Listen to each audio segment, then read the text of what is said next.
You are listening to the North Carolina Food and Beverage Podcast. Thank you for downloading and subscribing. Coming to you virtually live from high atop the historic Raleigh building in beautiful downtown Raleigh. The NCF&B takes the listener behind the scenes to tell the stories of the people that contribute to the creation of the food and beverage community of North Carolina. And now, the misfits in the dish pit, the faces of the front. They are Max Trujillo and Matthew Weiss. Hello, and thank you for listening to the North Carolina Food and Beverage Podcast. I am your co-host, Max Trujillo. And I am your co-host, Matthew Weiss, and we're about to get cider weird with the founders of Botanist Barrel, Mr. Lyndon Smith and Ms. Amy Fields. Welcome. Thank you. Glad to be here. So we talk about North Carolina food and beverage. You really do make it a whole state phenomenon. Starting off just there, Lyndon, we've met a few times and talked, and we've been to the actual cidery in Hillsborough, of which I thought that's where you lived. But come to find out on our venture out there to Asheville for our Asheville Week episodes, we see you out there, and you're like, no, this is where I live. I went, you live in Asheville? And your cidery is in Hillsborough? Now, for those that don't know the distance of that, North Carolina is a long kind of rectangle, and Asheville's on the far left, and Hillsborough's on the top middle, if you will. So you're covering a good amount of ground weekly, sometimes daily. Usually not daily. It's usually a weekly thing. And we spend about 60% of our time up in Asheville and about 40% of our time down in Cedar Grove. And it's a good, it's a 3.5 hour drive. It's doable. It's really a lot of good podcasts to listen to while you're driving. Absolutely. I definitely listen to a lot of podcasts. Yeah. Okay, so you all live out there, and then you make the product in roughly Hillsborough, Cedar Grove. That was more of a inspiration because of an opportunity to get that farm. Is that right? It's like a blueberry farm? Yeah. So this all started with my sister's Kether. She's our cider maker. So she actually runs the day-to-day there at Cedar Grove in terms of the production. Okay. Along with some help. Her husband and Bill Harrison is our production manager. But this all started going back to Bernadette Pelissier and Van Bennett. That's our mother and stepfather. They had this dream of when they retired of helping young farmers. And so it was, I think, 93-acre farm came for sale that had been kind of pieced out through time. So they bought that 93 acres. And then it just so happened that about a month or two later, another piece that was adjoining to it that was owned by somebody else came for sale that had this beautiful 10,000 square foot warehouse and the rest of an existing stand of blueberries. I don't know about beautiful, but yeah. Well, it's okay. It's a rustic warehouse. Rustic. I look at it as beautiful because of what happens inside. And so Kether and I kind of jumped at the opportunity to bring all of that under one piece of or one family group, managing this land. And so that's how this all started. And when you grow organic blueberries, and we are a no-spray, dry-farmed blueberry farm, so we're certified organic, but we take it to a whole nother level. Yeah. And when you do that, you run into some issues. We have this thing called exobasidium. Sounds scary, but it's totally benign. And it just gives a little leathery taste in your mouth. Not taste, texture. Mm-hmm. And so we were hand sorting. Almost equivalent to tannin in wine kind of thing? No, so this is... this is something you don't want. This is more like leathery. Okay. So it's a fungal growth that happens on the skin of the blueberry that's just kind of leathery. It's not pleasant to chew. Okay. So it's just a little strange. So we were hand sorting all this out. Our plan was with that hand sorted out fruit that was either overripe, underripe, or had exobasidium that we started experimenting making blueberry wine, and it started to kind of express itself like baby Beaujolais. Okay. So we were really happy with that. Would there be carbonic maceration, like there's CO2 that starts to form in the tank? So we've experimented with that this year. Okay. But in the beginning, we were just taking the whole fruit, gently crushing it and letting it ferment and kind of seeing, how that played out. But then you fast forward just a couple months later, and when this idea had been seeded, and my sister, her favorite adult beverage is cider. And Amy and I, both having wine backgrounds, recognized that there was just a huge void of old world traditional style ciders being made here in the U.S. and especially in the South. And the South is kind of known for having sweeter wines. And I feel like a majority of ciders kind of fit into that stereotype. Sure. And so we started throwing around the idea of making natural cider the same way you would make natural wines, to do an open top fermentation, no or use of sulfite or sorbates or any of those kind of manipulation processes. So you guys were both in the wine business and wine distribution. That's what you were doing. And then so you got this family farm, had this epiphany after trying to make some blueberry wine to make cider. And your sister happened to love cider. Mm-hmm. And then so then she goes to Cornell to get her certificate in cider making. Is that the timeline? Yeah. So She's also a trained chef, so it really goes hand in hand together pretty well too. Wow. So.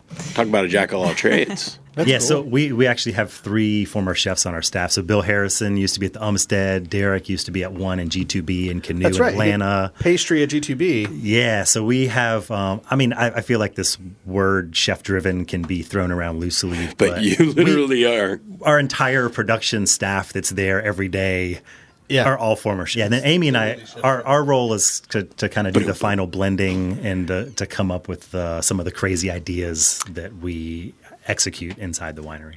Yeah, and so let's get into that. So you have a bevy of different beverages, of different types of cider beverages. So like, what are the staples that you are, kind of your calling cards first off? So definitely our less is more wild ferment pet nat cider. So that's made in the method ancestral, which is the oldest form of making sparkling wine. It predates champagne.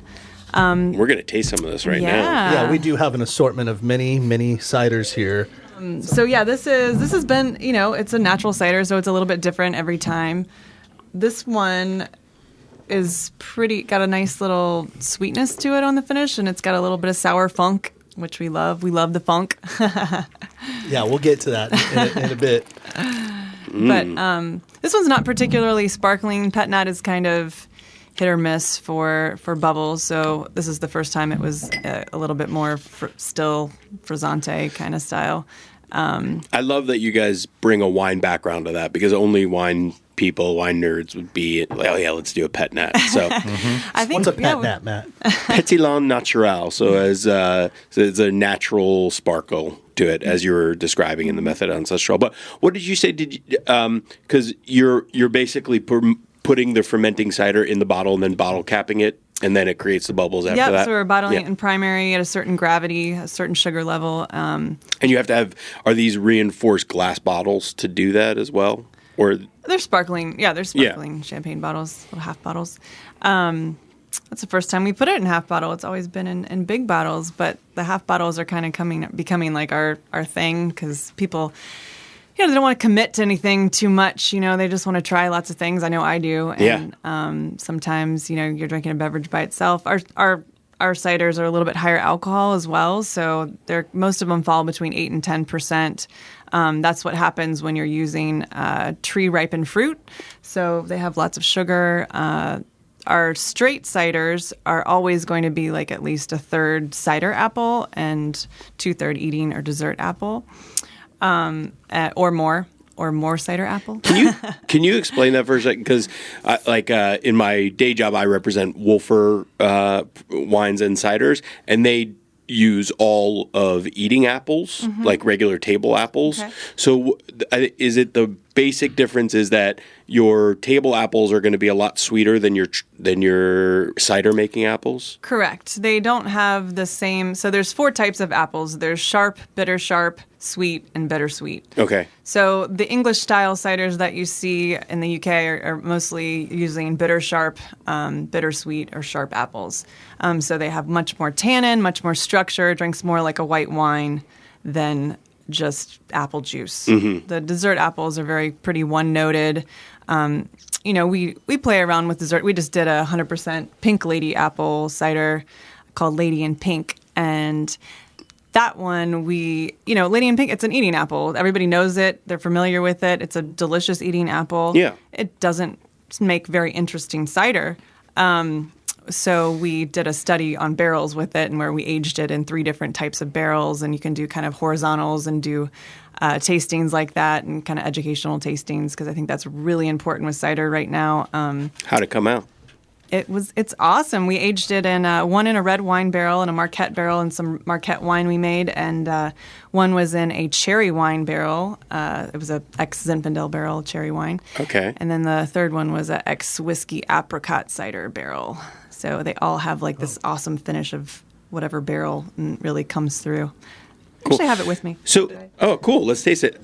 So, if you're like the mass marketed ciders that get out and were popular before, and you can name them or not name them, but are those being made then with table apples, or those are being made with cider apples? And like generally, do you know what they make them with? Generally, yeah, they're using eating apples. They're using eating apples. This is the modern cider. This is the making of the apple. You make your cider year round. You're not making it just during harvest season. We kind of do both styles at Botanist and Barrel. So we make heritage cider. We have a whole heritage series with Arkansas black apple, wine sap apple, and then we also do the modern type style ciders where we add a lot of fruit. Fruit ciders don't have to be alco pops. They don't have to taste like drinking a soda. They can be very serious, and you can make serious dry fruit wine. And so that's kind of our approach with that, using the whole fruit, like the whole blueberries, the whole blackberries, the whole raspberries. Well, going back to a previous episode we had with Maddie Beeson, it wasn't even the one we had. For those that are dedicated listeners, Matty Beeson's been on a couple times, and he's kind of a cider expert in his own right. But going back to his first one, he was talking about the difference between drinking apples or cider making apples and eating apples, and that here domestically we don't have as many options of cider making apples as opposed, like you alluded to, in the English and just European apples. I know, like in Spain, what's the one that he's high on? Isastegi. Isastegi, yeah, which is very dry, and it's not what you would typically think. I would say like Isastegi's style of ciders tend to lean, or you might tend to lean closer, Botanist and Barrel, closer to that style of cider, where it definitely has a more like sophisticated palate. It's a lot drier. And that is natural cider. That is what natural cider is. Basque Country is where natural cider was born. So that's the no additives. They're just spontaneously fermenting native yeast.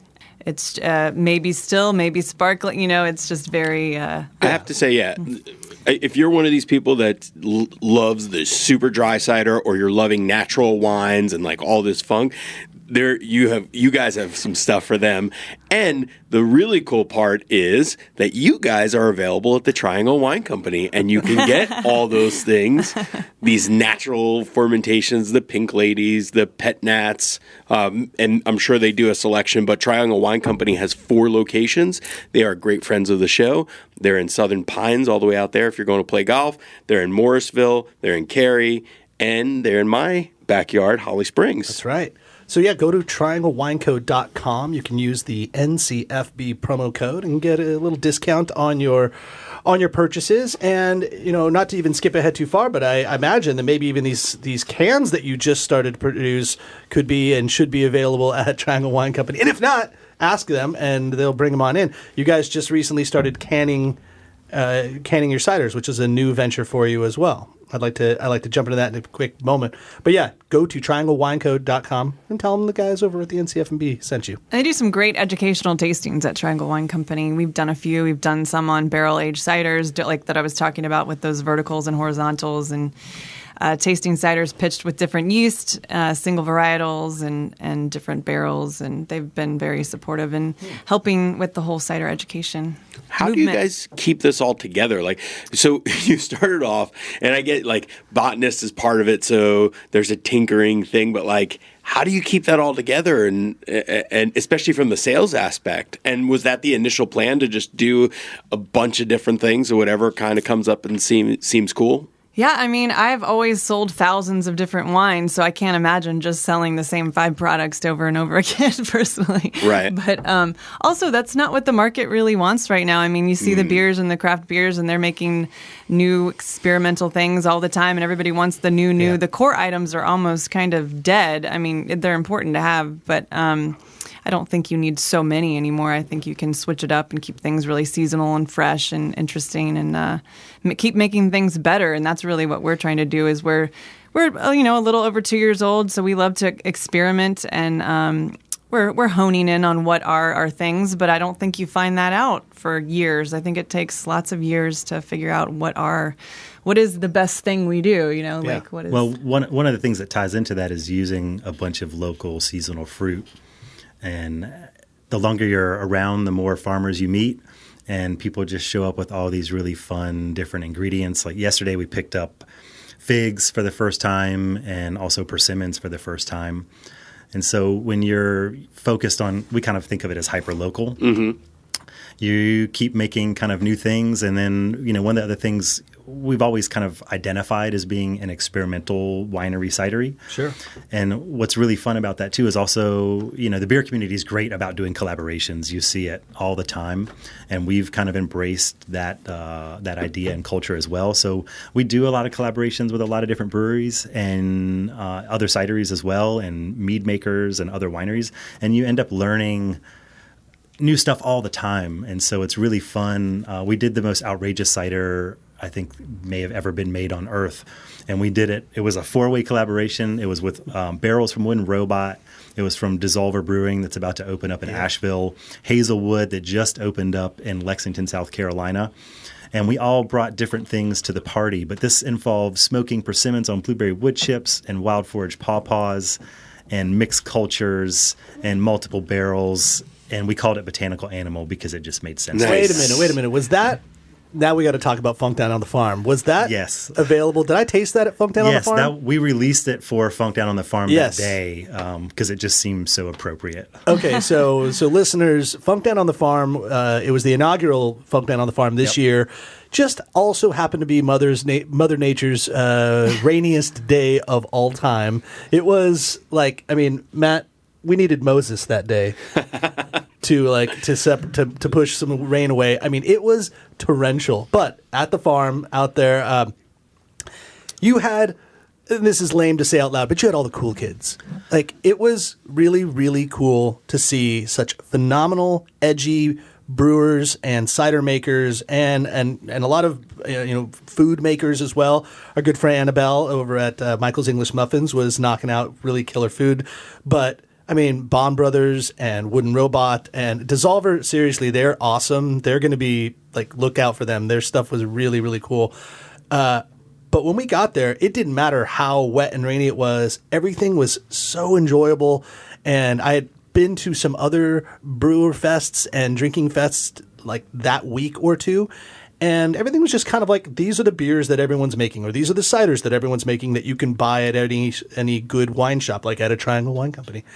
But what you guys were doing there were collaborations and things that you couldn't ever get anywhere else, or they were the first time. And it really brought this community together, and you realized how much people really do like working well and the interest level of pushing this beverage community to the next scene. And I was totally blown away. And we wanted to do this interview and podcast then and around that time, and it was total chaos for you all. And I think I had I was really sick or something happened. We had to cancel everything. So I'm excited that you're all back now. But let's talk about Funk Down on the Farm, because that was the first one, and you're already just put out the second one's coming out next year. But you're making plans for it already. Yeah, that'll be next spring. I think we settled on Early May. It was late April last year. I'm going to buy a lot of straw in case it rains that much again, or if it looks like it. So we it was ridiculous how much rain hit.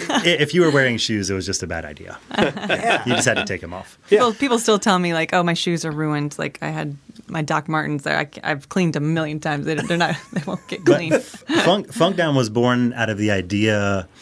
So as far as we know, we're the only natural cidery in the South, and we wanted to find a way to tell that story, but also highlight all the other people that we've collaborated with and that have supported us since we've started. Or that do wild fermentation. And that do wild and spontaneous fermentation. So we just started reaching out to people and saying, hey, would you like to do this festival where everything is focused on funky or spontaneous ferments? And everybody was like, yeah, that sounds awesome. When you do that, you end up with a lot of really small batch things. This is a much riskier style of production, so not many people do this to huge scale. Yeah, we should probably just clarify that for people that are listening.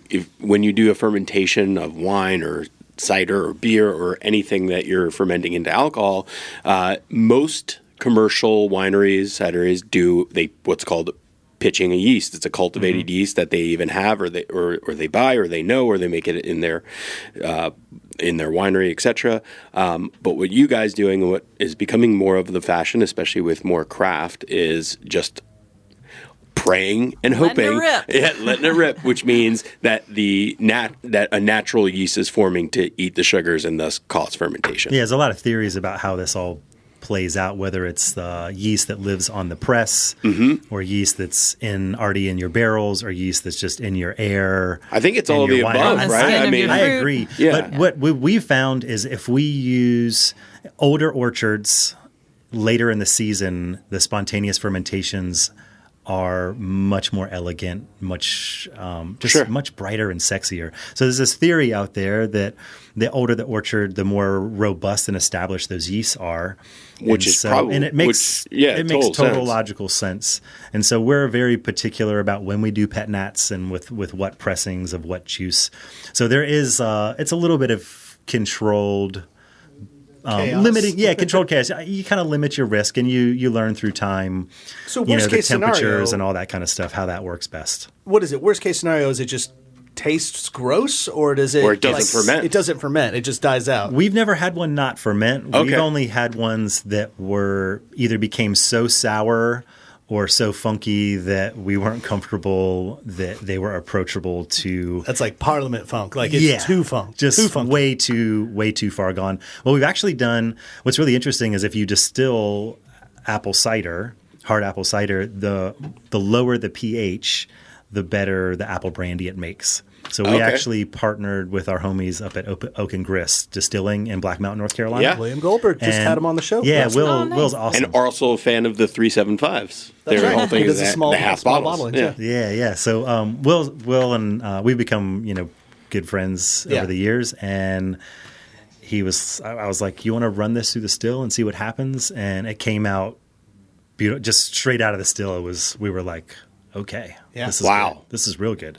So we're actually going to do more. You did it at Oak and Grist. Yeah, I brought that entire batch up there, and we're getting ready to do a much bigger run. That was kind of a trial run to see if this is something that would work out really well, and we're both super pleased. So we're going to do another run here in November or so. Oh, that'll be awesome. Yeah. As any good daddy-daughter weekend of camping would go, I had to go take my daughter to a distillery on the way up. I said, we're going to Black Mountain to go camping, but first we're going to stop off at Oak and Grist, which is a beautiful distillery. I was just expecting, because Asheville is very granola in many ways, I was expecting it to kind of look like it was just haphazardly put together or so. Like, oh yeah, we just kind of did this. No, it's beautiful there, and it's a pretty good-sized distillery. I mean, he's got room to grow, and he's like very meticulous. He looks like it's done properly. So kudos to you, William, for running a business, I guess, the way you're supposed to. Very white and bright and clean.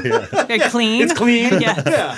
And he does a great job out there, contrary to what I thought. And he is one of the only grain to glass distillers in North Carolina. Yeah, them and Matt and I, as dorks, did not plan this, but we're both wearing Pine Top Distillery Second t-shirts. time that's on the hilarious. podcast. Yeah, they're also grain to glass. We have another really cool project we're doing with our other really good friends over at Edirine Distilling in Asheville. So they mostly make Amaro. They make wild crafted spirits. I cannot speak highly enough about Fernet and all this kind of stuff. Yeah. But they're doing amazing work. And Rhett and I were sitting around one afternoon, and Christian and Phoebe kind of run his cocktail program. Yeah. And they're cocktail historians. So they know all they this are legendary. They know all this really cool stuff, right? And so apparently there's this old cocktail called Fishbowl Punch. I think I'm saying that. I think I got that right. That's right. And it was this is what Benjamin Franklin and the guy sitting around writing the Bill of Rights or the Declaration of Independence or something were drinking. And so it's just that old thing. It's rum, and then this peach brandy just kind of blended together, and that's what Fishbowl Punch was. And so to do this, though, you have to make peach wine that's barrel fermented, and then you distill it, and then you age that on the almond of the peach pit. So you have to actually crack open peach pits and get the almond out of the center. And that's what this peach brandy was that goes into this cocktail. But that would be a bittering agent, right? Like the peach. It's the peach pit. It's not the whole pit. You crack the thing and then open, there's an almond and inside. then there's like of it. the seed almond on the inside. I think it gives this beautiful nuttiness. nutty almond flavor. Okay. But very labor intensive, and they did this with thousands and thousands and thousands and thousands of pounds. So we make this peach wine. And this is how this all started. I brought a bottle to Rhett, and I was like, tell me what you think of this. And we make it with ugly fruit. So that's one of the things we're really adamant about at Botanist Barrel is using ugly fruit that would otherwise end in the compost pile. Yeah. So there are split pit and peaches that you can purchase in the flush of season. And so that pit is already cracked open. So extracting the almond is way less labor intensive than if you What do you do? Like just use a literal nut cracker? If you were going to do it otherwise, that's kind of what was going on. But when you see the peach with the big butt on it, that's a sign that it's split pit. So the pit is literally cracked open. Everybody that's listening now, whenever you eat a peach, don't throw out your pit, save it, and send it over to Botanist and Barrel because they will use it. Absolutely. So we're excited about that. I hope the listeners are understanding what is really going on here, but both at Botanist and Barrel and just this evolution of beverage in North Carolina. This is some serious shit that we're talking about in a very fun and experimental way. This is stuff that's breaking ground for so many producers, both in the wine industry, cider industry, beer industry, and you guys are aware of that, and liquor and distilling as well. I think that it's really great that many of you that are considering all of this are working together to really just kind of push elevate us forward. Yeah. Back in the day, Matt, we talked about In Pursuit of Balance. That was a group of people that got together, IPOB, up in Northern California. We had Jasmine Hirsch and Raj Parr and all many people from we did a Triangle Wine Experience podcast. We had a lot of great winemakers on, and Jennifer Reichart, who was on recently as well. She was part of that, where it was low alcohol, high acid, kind of forward thinking,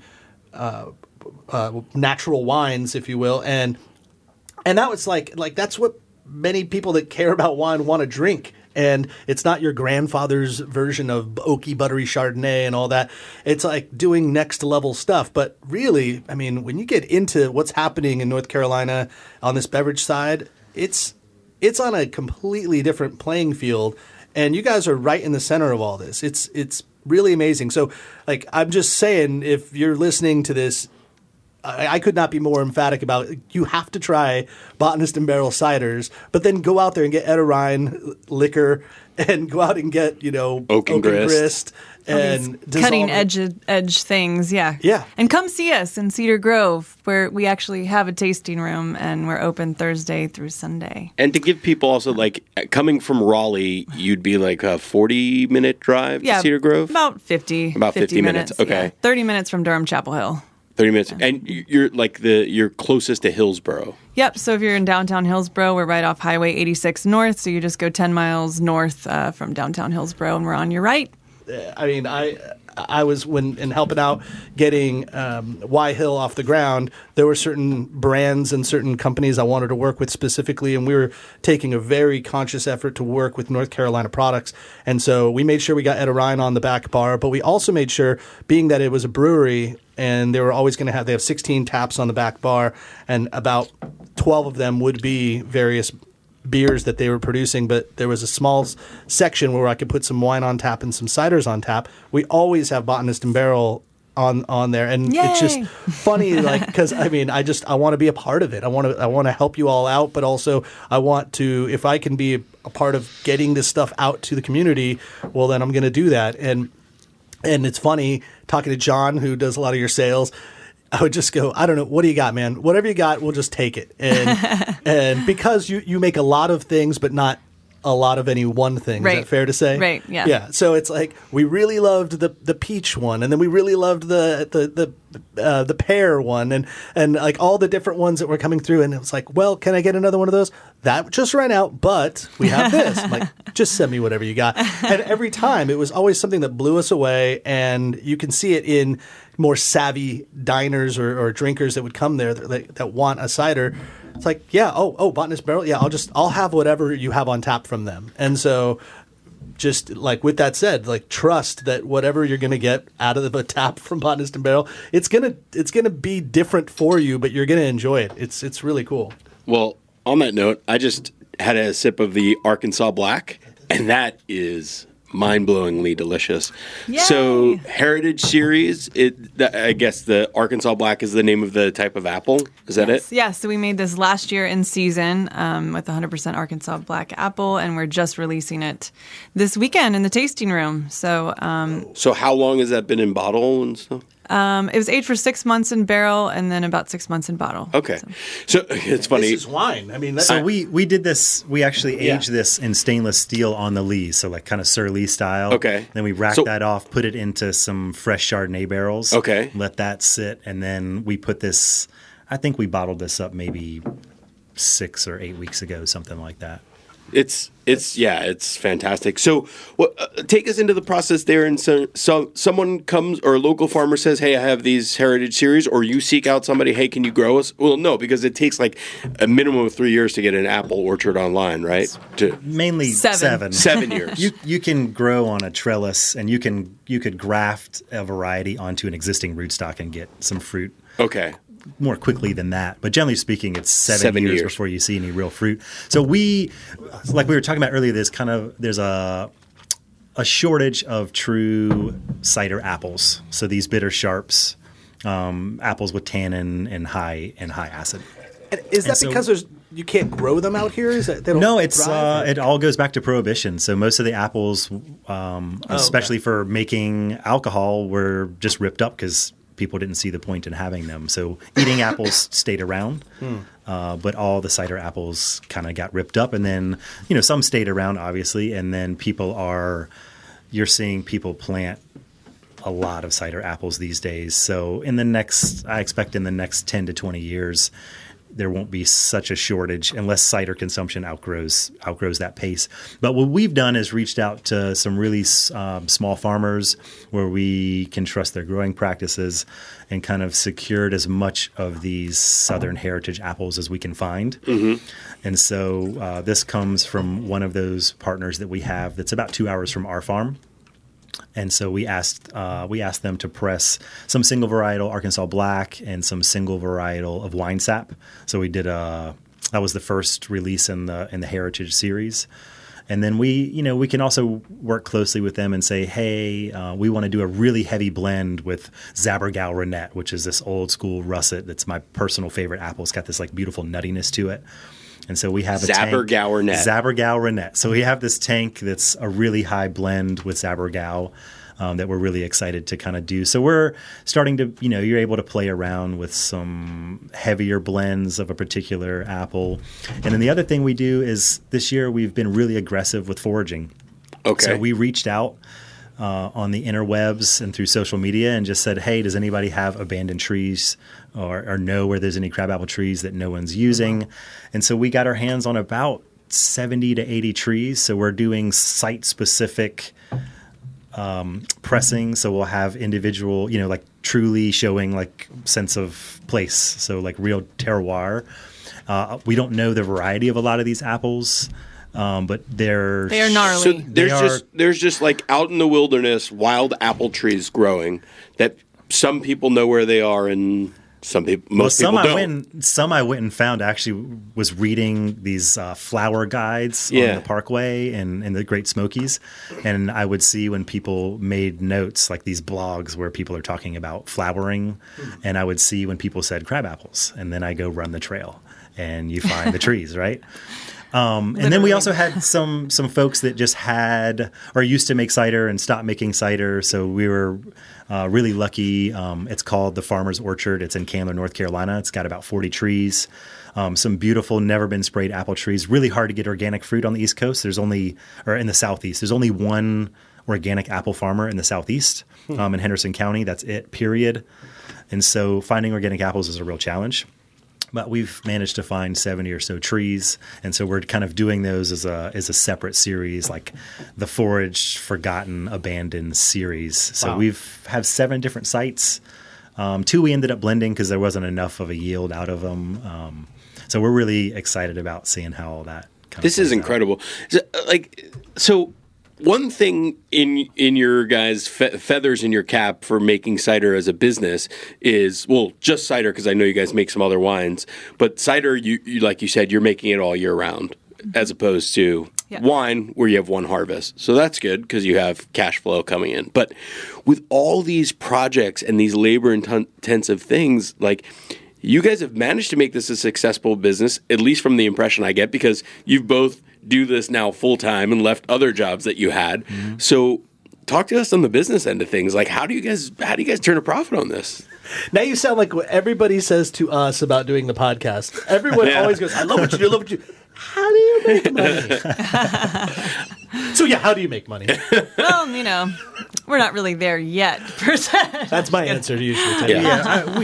We all make a minimum. It is a labor of love for sure. Yeah. But I think that we can see the light at the end of the tunnel. We know it's working. We're growing, and it's going to happen. That's where. So we are not a production cidery. In our cidery now, we have I think 70 different projects going.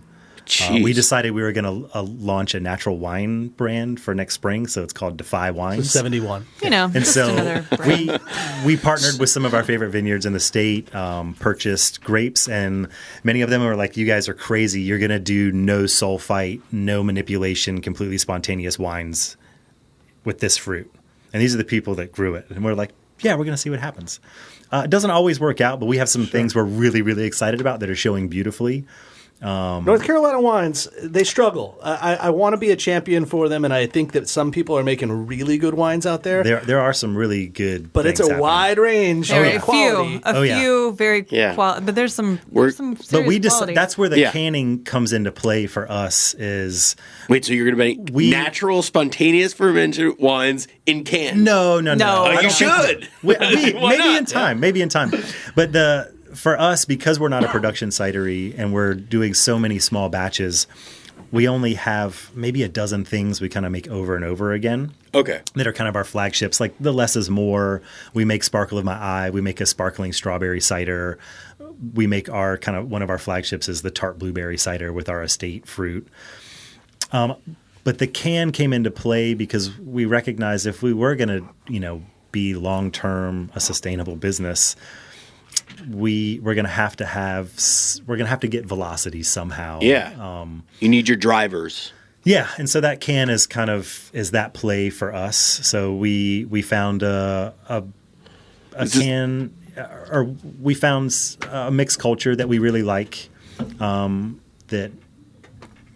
A mixed yeast culture. Yeah, that we decided to use with the can. That is a faster fermenter, because that's a lot of our problem too, because cider is not like beer that you can pop it out in 2 weeks. I mean, our ciders take a minimum of, the can itself, this might be the fastest thing we're making, but it's still about 60 plus 70 to 75 days. It's like 72 days for us to make that From cider. the time you start fermentation? From the time to press to getting it in the can. But then it has to sit in the can for a while, because this is, as far as we know, the only can-conditioned cider in the South. So this is not bright tanked or force carbonated.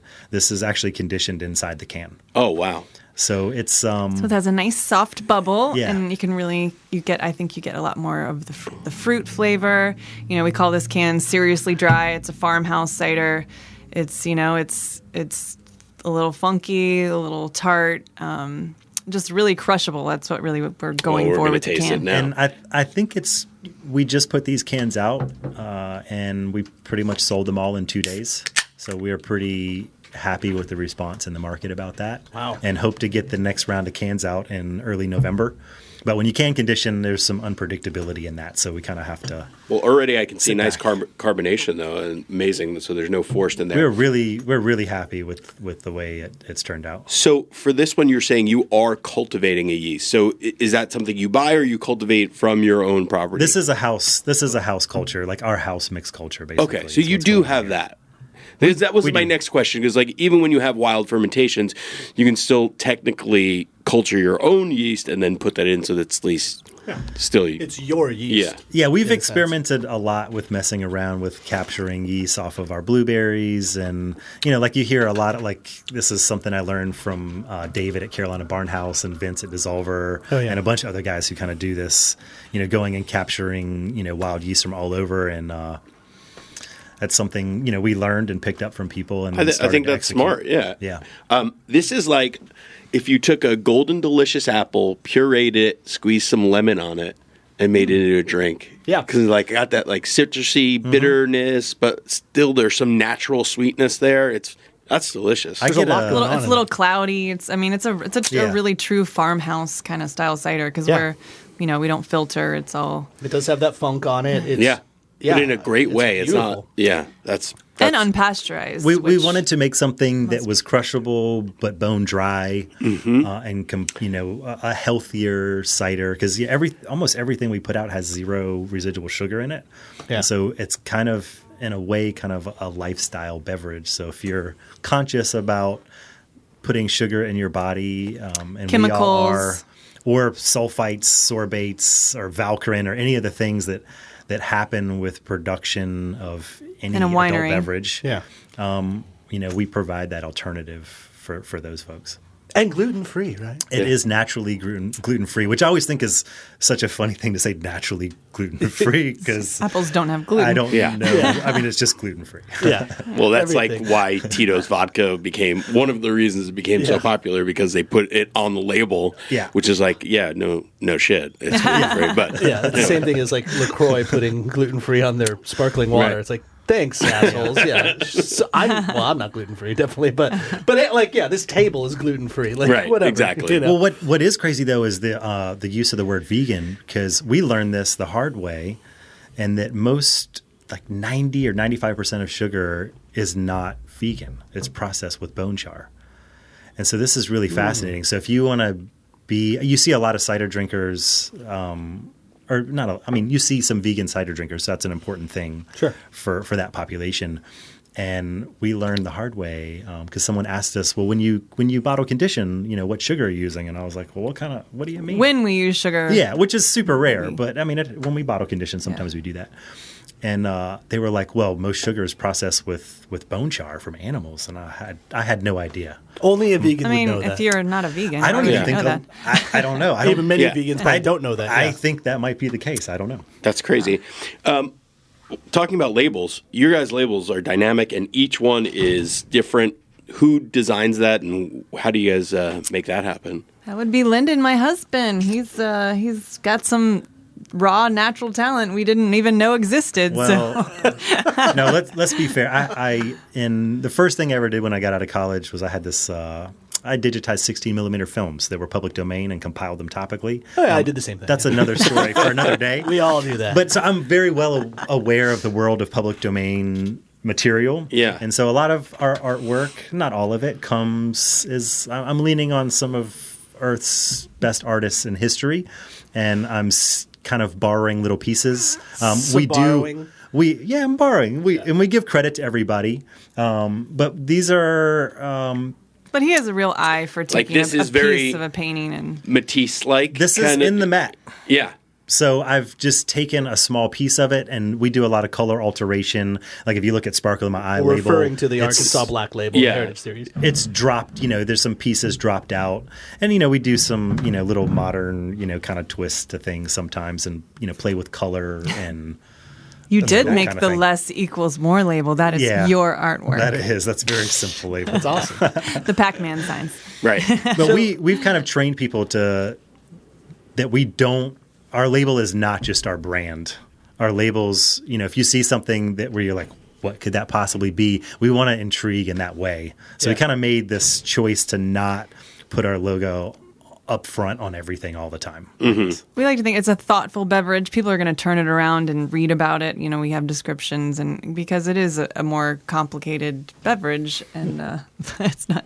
Yeah. And then the can is our easy. That's our logo. That's Botanist and Barrel. That's your everyday. Yeah, I love it. Lyndon, you were talking about when you were sourcing certain things. You were talking about certain people that once made cider, don't make cider any longer, and you maybe were able to work with them or collaborate with them. That that made me think of Foggy Ridge Cider and Diane Flint, who, for many of those that follow the cider game, she's a 4-time nominee of the James Beard Award for Outstanding Beverage. Kind of like was at the top of the cider game when she decided to retire just like 2 years ago, I think it was. I don't know if there ever was any collaboration or inspiration. Had Heather or yourself or anybody ever like worked or talked with Diane, because she's up there in Virginia, not too far away from where we're at, and kind of was the cider maker of the time. The godmother. Yeah, she was. It's always hard to be the first. Right. And I think that's what she did for all of the rest of us. She was here the on the East first Coast. to really talk about cider as wine, and that and describe it in those terms, like an Alsace or northern Italian grape varietal, just comparing kind of some of those things. And that's what I do a lot when I talk about ciders, because I do have that wine background. It's super easy for me to say, like, this is, this tastes like this. This blueberry one tastes like Beaujolais. This blueberry, it's easy to compare. She definitely paved the way, and we have had conversations about sourcing some apples because she's still operating her orchard. Right, she just retired from being a cider producer. From making cider, yeah. Right. And so we hope it didn't come to be this for this season because her apples are in pretty high demand. Oh, sure. She's growing some really cool, fun things, but I think we should be able to work it out for next season. Nice. So I assume she's probably growing cider apples. She planted a lot of cider apples. Yeah. And where do her fall in the spectrum of sharp, bitter sharp, or all over? I think she's planted. I don't know how many different varieties she has, but I know she has several dozen different varieties. Yeah. And one of the ones we're after is this red fleshed.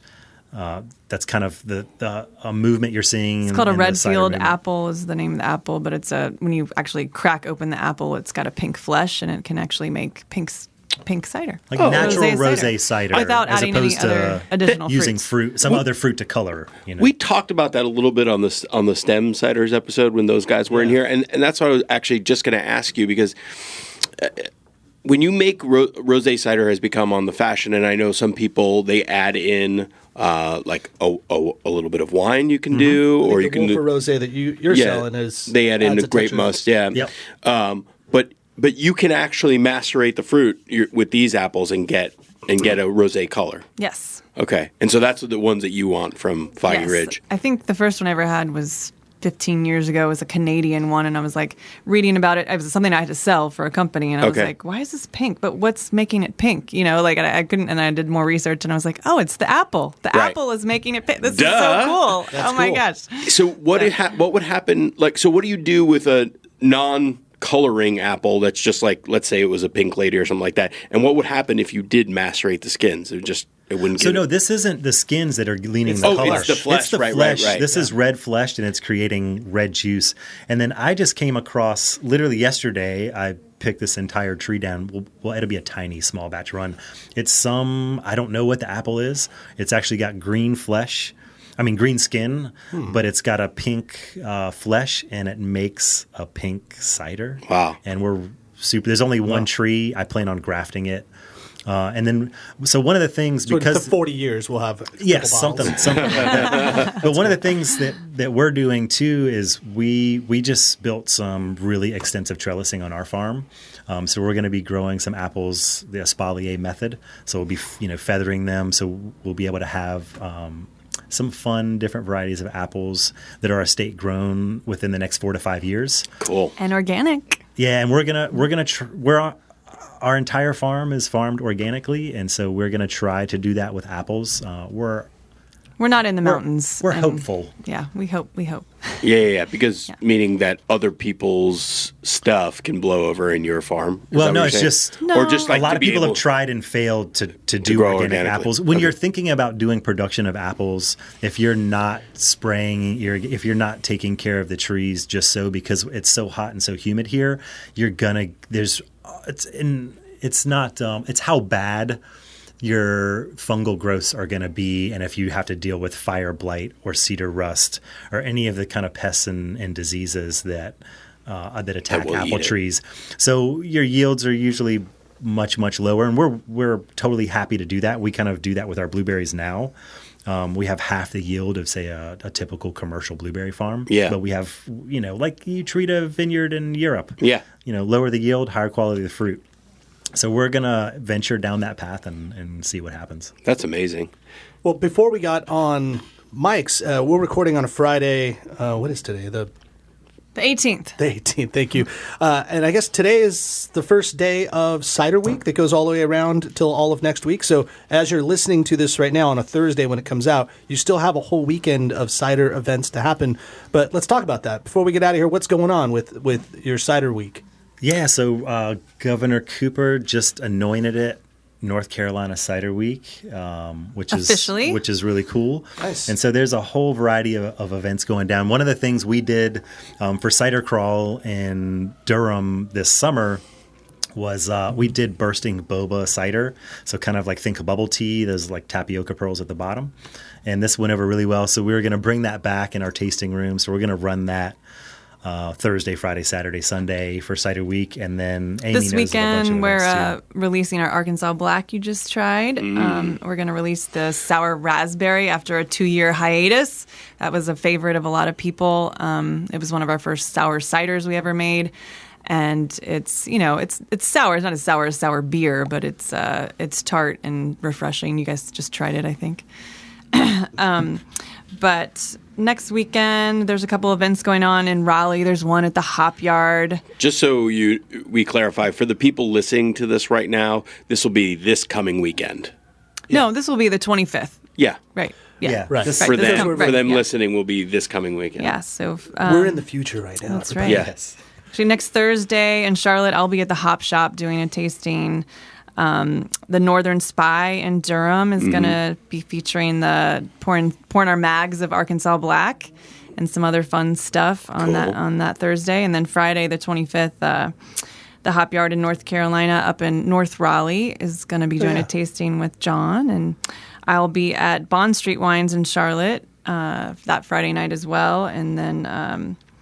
we'll have the boba flights my husband was just talking about in the tasting room, which is really fun. It sounds super silly, but that's why we love it. And the response to it has been... That's really cool. I actually was like, you're crazy, but it's really People fun. People were freaking out. With our dry cider, and it's like a little burst bubble in your mouth, and you have this fun little... That's really cool. Special straw for it. It's so trendy in Los Angeles right now. I saw it on Facebook in Japan that there was bursting boba beer. And I was like...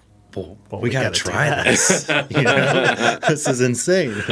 That's fantastic. Cool. Well, before you get out of here, I got to ask you, what would be your favorite liquor if you had a choice between, say, rum, moonshine, bourbon? What would you pick? Of those three, I'll pick rum. Rum? Okay. Well, then I might have to hand you a nice pint of the coconut rum from Proof Alcohol Ice Cream, our new gift bag sponsor, so that you get to go home with a little 7% alcohol with coconut inside. It's yes, we had Jennifer Randall on a couple weeks ago to talk about Proof Alcohol Ice Cream. She's coming out of Columbia, South Carolina. And it was just like an amazing product. We tried it. It's also available at Triangle Wine Company, which is funny. Look at everybody. You can just go to Triangle Wine Company and be in the center of the universe. Yeah, you just Botanist Barrel. You get Proof ice cream. You can have a great time. You'll see Matt sitting over in the corner just drinking. And, absolutely. Yeah. But, think differently about desserts. You can have alcohol and decadently sweet dessert all in one. So go get yourself boba tea and cider. Yeah, why not? Hey, for you guys, real quick plug before we get out of here. If a restaurant or a shop is looking to get your guys' ciders, how do they get it? They can just email us at botanistandbarrel@gmail.com or... and you deliver yourself and distribute yourself? Yep, self-distributed, So everybody, thank you guys for being here. Get some Botanist and Barrel ciders. You will drink extremely merrily. Thank you. Thanks for listening to the NC F&B podcast. And if you've stuck with us this long, review us on